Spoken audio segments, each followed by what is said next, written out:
Hello everyone, ICT virtual classes में मैं योगेश खेमनी आपका स्वागत करता हूं। तो जैसा कि आप जानते हैं, हम लोग पढ़ रहे थे रिफ्रैक्शन में लेंसेज हमने पढ़ लिए थे। आज हम न्यूमेरिकल की बात करेंगे, तो फटाफट से रिकॉल कर लेते हैं हम लोगों ने क्या क्या जान लिया था। तो हमने लेंस फॉर्मूला जान लिया था, यानी कि हमने लेंस का सूत्र देख लिया था। और लेंस सूत्र क्या था हमारे पास? लेंस सूत्र था 1/f बराबर 1/v माइनस में 1/u। ये हमारा लेंस सूत्र था, है ना। ठीक उसी प्रकार से हमने आवर्धन यानी कि मैग्निफिकेशन देख लिया था। मैग्निफिकेशन यानी कि आवर्धन हमने देखा था। तो आवर्धन क्या बताता है? प्रतिबिंब की ऊंचाई बटा वस्तु की ऊंचाई। और आवर्धन हमें यह भी बताता है v/u यानी कि प्रतिबिंब की दूरी बटा वस्तु की दूरी। माइनस v/u मिरर में होता है, दर्पण में होता है। ये बात आपको ध्यान में रखनी है कि माइनस v/u कहाँ पे आएगा? मिरर में, दर्पण के केस में आएगा। अब यहाँ से छोटी छोटी दो तीन चीजें हम और याद रखेंगे। सबसे पहले क्या कि अगर m का मान 1 से बड़ा हो जाता है तो इमेज बड़ी हो जाएगी और ऑब्जेक्ट छोटा हो जाएगा। सीधी सीधी सी बात है। यानी कि हम कहेंगे इमेज इज बिगर या image is magnified then object. यानी कि यहाँ पर प्रतिबिंब बड़ा बन जाएगा और वस्तु छोटी। तो हम कहेंगे प्रतिबिंब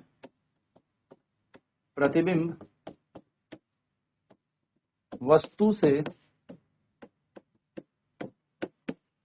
ज्यादा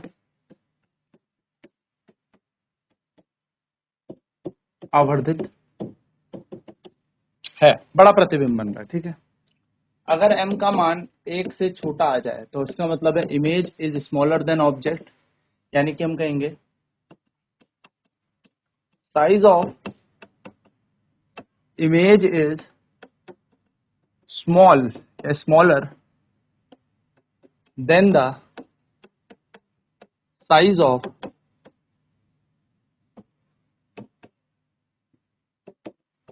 ऑब्जेक्ट। यानी कि हम यहां पर क्या कहेंगे?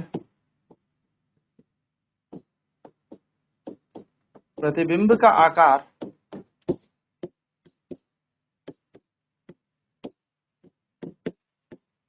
वस्तु के आकार से छोटा है।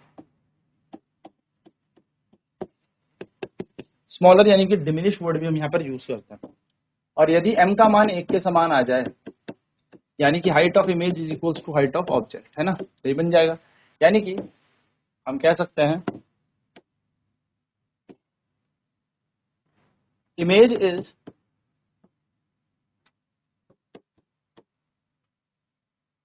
Of same size as that of object. इसको हम थोड़ा सा इस तरीके से लिख सकते हैं कि हाइट ऑफ इमेज या साइज ऑफ इमेज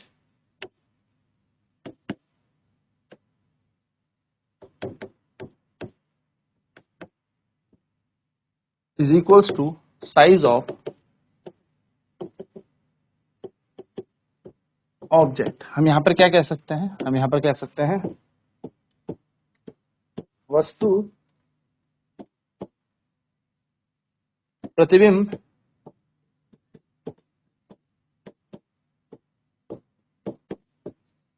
का आकार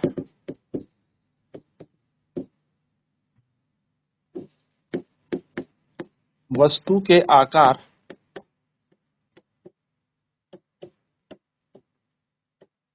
के समान है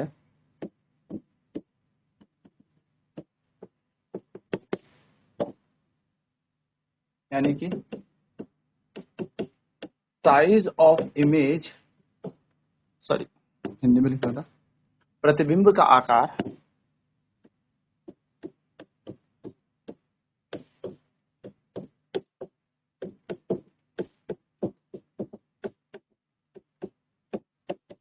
बराबर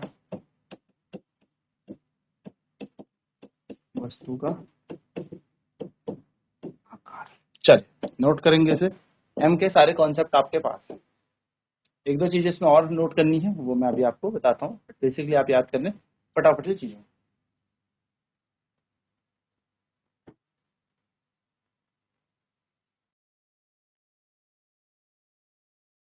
तो अगर हम मैग्निफिकेशन आवर्धन की बात करें तो m बराबर एच आई अपॉन एच हो जाएगा, यानी कि m बराबर v अपॉन यू हमारे पास यहाँ पर हो जाएगा।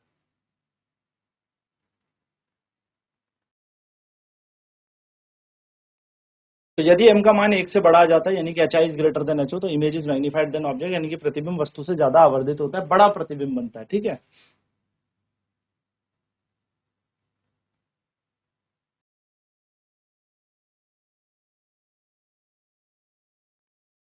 फिर आता है m इज स्मॉलर देन 1, यानी कि H I is smaller than H O, तो size of image is smaller than size of object, यानी कि प्रतिबिंब का आकार वस्तु के आकार से छोटा है।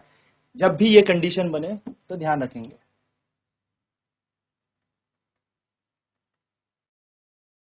नेक्स्ट है m इज इक्वल्स टू 1, यानी कि m अगर 1 के बराबर है तो एच आई बराबर होगा एच ओ, यानी कि जितना प्रतिबिंब की ऊंचाई उतना वस्तु की ऊंचाई है।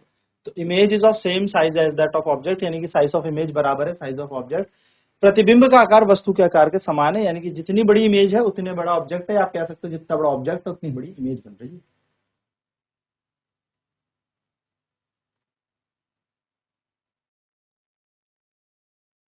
ठीक है, चलिए, तो यहां से हमें दो चीज और पता लगेगी। यदि m का मान नेगेटिव आता है, यानी कि ऋणात्मक आता है, तो इसका मतलब है it means real and inverted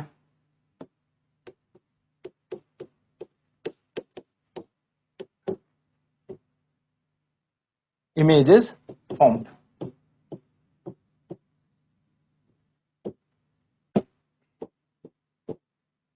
इसका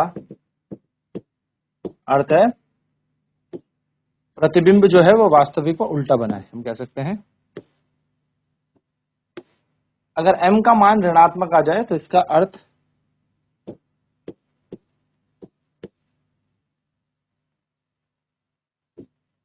है कि प्रतिबिंब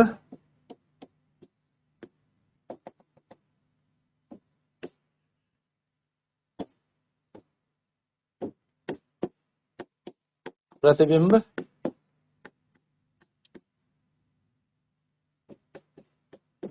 वास्तविक व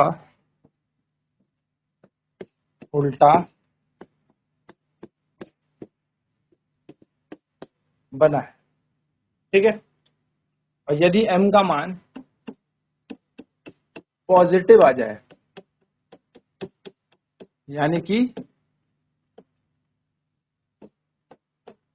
धनात्मक आ जाए, तो हम कहेंगे इमेज इज या image formed is virtual and erect.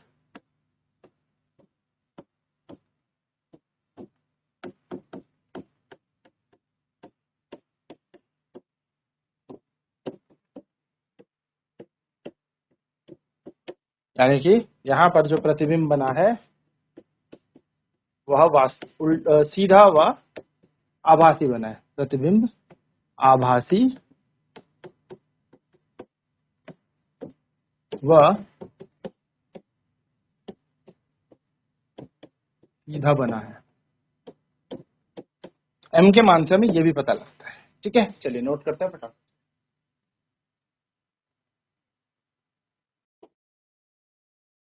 m अगर पॉजिटिव यानी कि धनात्मक आ गया तो इमेज यहाँ पर वर्चुअल इरेक्ट बनेगी, यानी कि प्रतिबिंब आभासी व सीधा बनेगा। ठीक है, तो एक छोटा सा क्वेश्चन करते हैं। क्वेश्चन है an object is placed at 20 centimeter in front of a convex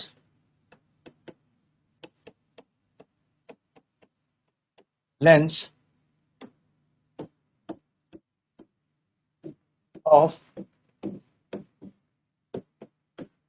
focal length 30 centimeter. Find the image distance। आसान सा क्वेश्चन है, बेसिक से शुरू किया है। ध्यान से ध्यान देंगे एक वस्तु को उत्तल लेंस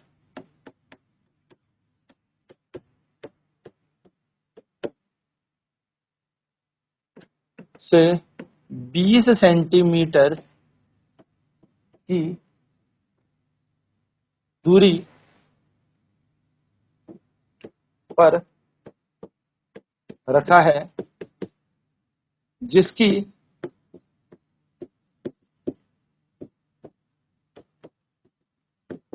फोकल लंबाई 30 सेंटीमीटर है। प्रतिबिंब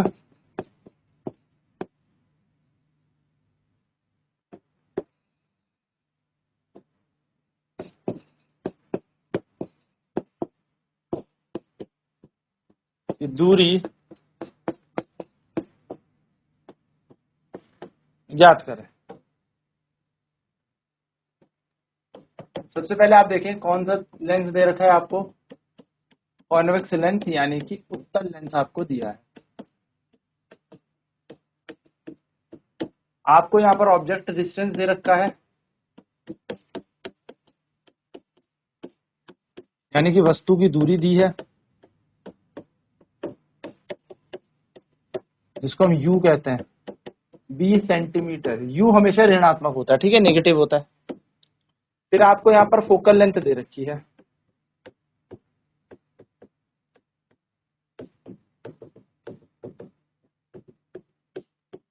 फोकस दूरी f आपको दे रखी है 30 सेंटीमीटर, और ये कैसी होगी, प्लस 30 होगी, क्योंकि कॉन्वेक्स है, यहाँ पर उत्तल है। तो लेंस फॉर्मूला लगाते हैं, यानी कि लेंस सूत्र अनुसार 1/f बराबर 1/v माइनस का 1/u। तो 1/f होगा 1/30, 1/v हमें निकालना है, माइनस का 1/20। तो 1/30 ऐसी रहेगा, 1/v ऐसी रहेगा, प्लस माइनस प्लस प्लस का बन जाएगा प्लस, क्योंकि माइनस और माइनस प्लस होता है। तो 1/v बराबर आएगा 1/30 माइनस का 1/20। 1/v बराबर 30 और 20 का कितना एलसीएम बनता है, एक ऐसा नंबर जो दोनों से डिवाइड हो, 60। 30 से कटेगा 2, 2 से कटेगा 3, यह आ जाएगा 1/v बराबर माइनस का 1/60, और v का मान आ जाएगा माइनस का 60 सेंटीमीटर। सिंपल, ठीक है। वैल्यूज हमने पुट की, ठीक। u हमें माइनस का 20 दे रखा था, f का मान हमारा कितना हुआ 30, एलसीएम लिया हमने इन दोनों का 60, 30 दूनी 60 माइनस का माइनस, और यहाँ पर आ जाएगा 20, तो आंसर आ जाएगा -60 सेंटीमीटर। सिंपल, इस तरीके से आप इस प्रश्न को कर सकते हो। चलिए नोट डाउन कर लेते हैं फटाफट। तो एक सिंपल सा क्वेश्चन था, बेसिक सा क्वेश्चन था। अब नेक्स्ट क्लास में क्या करेंगे, इसके और प्रश्न करेंगे, जिससे और हमारे बेसिक स्ट्रांग हो जाए। तो आज की क्लास में इतना है। आईसीटी वर्चुअल क्लासेज में जुड़ने के लिए धन्यवाद। आपका दिन शुभ हो।